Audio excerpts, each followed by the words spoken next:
Nisam poneo stalak, da vidim gde se bolje vidi. Stalno isto pitanje ko skida nalepnice sa prozora od PVC prozora, znači ajmo ponovo, možda nekom odmah bude jasno. Ko skida PVC nalepnice sa PVC prozora? Kao da li to skidaju moleri ili skidaju ovi... Zna se uvek da u molerima se uvaljuju sve koske. A sad ću da vam objasnim zašto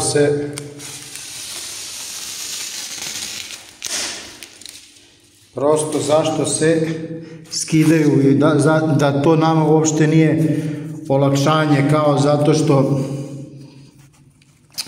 ovo je neko drugi lepio traku. Pogledajte sad ovo. Vidite ovu liniju sada. Ne znam koliko se dobro vidi. Da bi ta linija bila kako valja, ja moram da zalepim traku. Vidite kako je ovo ružno. To može malo da se seče, tako.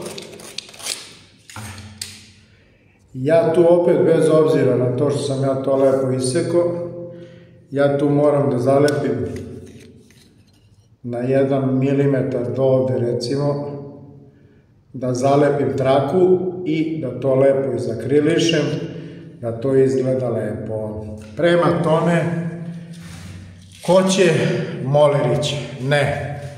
Sve trake sa prozora skidate vi koji montirate PVC, a ja svoje trake lepim preko toga da bi mogao da akrilišem i tako dalje i tako dalje.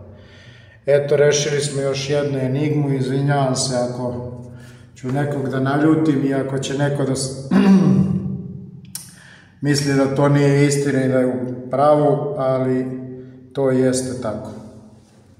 Tako da, svako dobro.